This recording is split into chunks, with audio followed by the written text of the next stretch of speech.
नुकतेच काश्मीरवरून परतल्यानंतर आता बुलढाणा ते कन्याकुमारी ही रोड ट्रिप आमची सुरू झालेली आहे।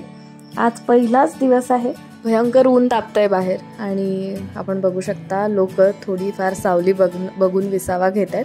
बरं, आमचा पहिला स्टॉप विजयपूर आहे आणि त्या दिशेने आम्ही निघालेलो आहे आणि ह्या केरळ ट्रिपचा हा पहिला दिवस। पोचले आहे विजयपुरा नावाच्या ह्या गावामध्ये आणि इथे एक सुंदर हॉटेल आम्हाला मिळाली आहे जिचं लोकेशन छान आहे आणि रूम सुद्धा प्रशस्त आणि क्लीन आहे। आहा, दिवसभर प्रवास केल्यानंतर इतकी भूक लागली आहे ना आणि आता मस्त ताव मारणार आहे तांदळाच्या भाकरींवर आणि झणझणीत रस्स्यावर।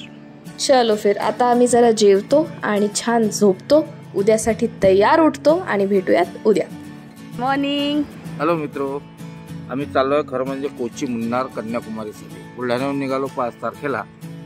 बीड, जालना, बीड, उस्मानाबाद, सोलापूर आणि सोलापूर नंतर आता विजापूरला आम्ही। इतिहासात आपण कित्येकदा ह्याचा उल्लेख ऐकलाय, आदिलशहाचं विजापूर, आणि तेच विजापूर आज बघण्याचा योग आलाय आणि आपण आता पोहोचलोय गोल घुमट इथे।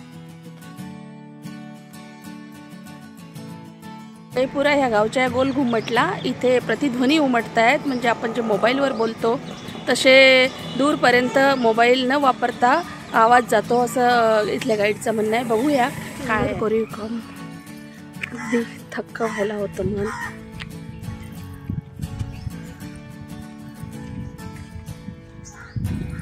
या भल्या मोठ्या परिसरात आजूबाजूला मोठे मोठे झाडं आणि छान खूप दूरवर पसरलेलं असं गार्डन सुद्धा आहे।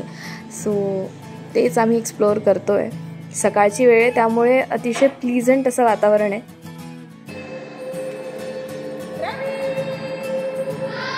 गोल घुमटमध्ये ना ह्या बाजूपासून त्या बाजूपर्यंत पेनाने लिहिलेला आवाज देखील ऐकू येतो आणि त्याचंच मी इथे ॲक्च्युअल प्रॅक्टिकल करून बघितलं आणि मला आणि रवीला खरं तर खूपच मजा आली। या गोल घुमटचा उल्लेख आर्किटेक्चरमध्ये पण खूप प्रामुख्याने केला जातो आणि 7 वेळा इथून आपल्याला आवाजाचा प्रतिध्वनी येतो। आजूबाजूच्या परिसरात इतके सुंदर गार्डन आहे आणि त्या गार्डनमध्ये आम्हाला बघा कोण दिसलं, चक्क मोर। आणि इथे 1 नाही 2 नाही तर खूप सारे मोर होते। हे बघून तर अतिशय म्हणजे खूपच छान वाटलं। सकाळपासून फिरतोय, आता लागली भूक आणि साऊथ म्हटलं की आता दिसणार डोसा, इडली, उत्तप्पा, तर हरकत नाही याचाही स्वाद घेऊन नाश्ता करतो इथे छान आणि पुढच्या प्रवासाला निघतो। खरं म्हणजे विजयपूर इथे फक्त गोल घुमटच बघण्यासारखं नाही आहे।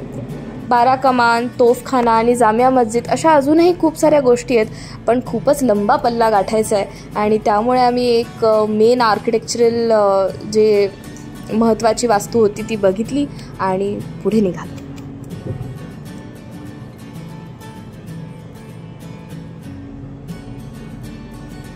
गुड मॉर्निंग, नवीन सकाळ, नवीन दिवस आणि नवीन पल्ला गाठायचा आहे। Welcome to day 3।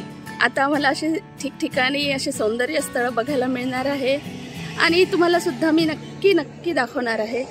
थोडासा वेळ जाईल या शूटिंगमध्ये, पण हरकत नाही। हे जिंजर वॉटर मी पहिल्यांदाच ट्राय करते आणि थोडी क्षणभर विश्रांती। दोघंच आहे, स्वतःची गाडी आहे, रोड ट्रिप आहे आणि थोडंसं ऊन होतं, थोडं थकल्यासारखं वाटलं। बस फिर क्या आहे, आम्ही गाडी एका साईडला लावली आणि क्षणभर विश्रांती घेतली।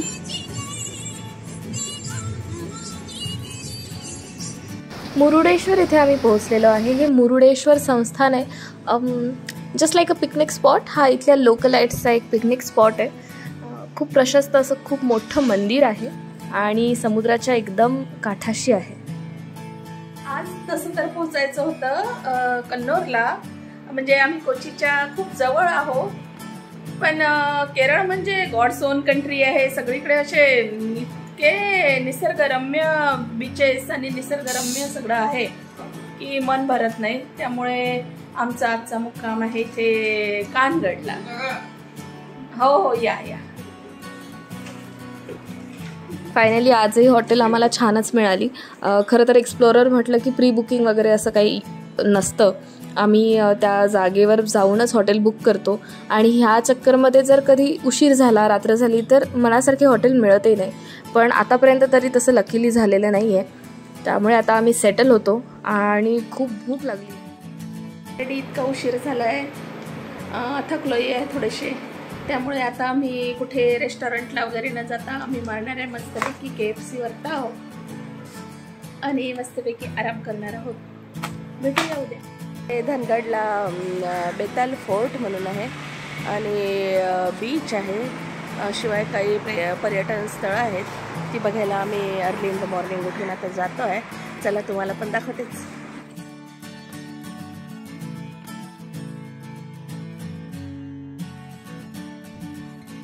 मला वाटते पूर्ण जांभा दगडामध्ये हा फोर्ट बांधलेला आहे. अर्धवट अवस्थेतच आहे. बेकल फोर्ट हा बराच असा लांब असा हा फोर्ट आहे आणि ह्याच्या मागे त्या साईडने समुद्र याला लागून आहे. हा बेकल फोर्टच्या बॅक साईडचा व्ह्यू आहे. फोर्टवर श्री मुख्यापर्णा टेम्पलही आहे. कानगडवरून आम्ही निघालेलो आहे वायनाडच्या दिशेने. प्लीझंट वातावरण आहे सध्या. रस्ते अतिशय नॅरो आहे, तुम्ही बघू शकता. पण ठीक आहे, आम्ही सकाळी सकाळीच हे डेस्टिनेशन कवर केल्यामुळे आता आम्ही पुढे वायनाडच्या दिशेने निघालो आहे. रस्त्याने उसाचा रस आम्ही बघितला आणि आहा, रवीच्या चेहऱ्यावरचा आनंद. आणि आज आहे 4था दिवस आणि आम्हाला इडली डोसा दररोज खाण्याचा आला आहे कंटाळा.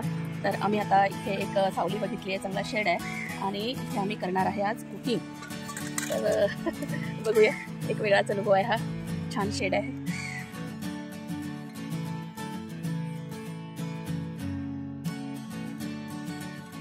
या आलूची भाजी होऊन झाली, आता पोळ्या होती आणि घरचं जेवण आम्ही 4थ्या दिवशी खाणार. तर गाडीच्या बोनेटचा वापर करून झाला आहे म्हणजे कणिक मळून. आणि इकडे रवीची भाजी तयार होते आहे.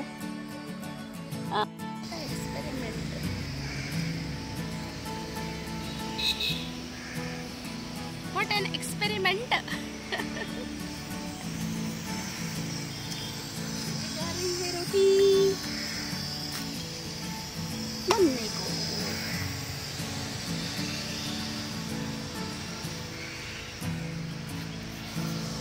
तर केरळला पर्यटनासाठी जाणाऱ्या पर्यटकांकडे 2 ऑप्शन्स असतात, एक तर वायनाड किंवा मुन्नार.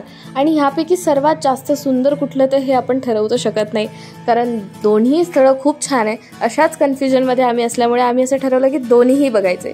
तर आता आम्ही वायनाडकडे निघालो आहे आणि पुढच्या व्लॉग्समध्ये तुम्हाला बघायला मिळेलच. असेच माझ्यासोबत जुळलेले राहा माझ्या या रोड ट्रिपवर आणि लवकरच पुढचा व्लॉग तुमच्यासाठी येतोय. तोवर लाईक करा, शेअर करा, सबस्क्राईब करा आणि yes, see you really very soon. Bye.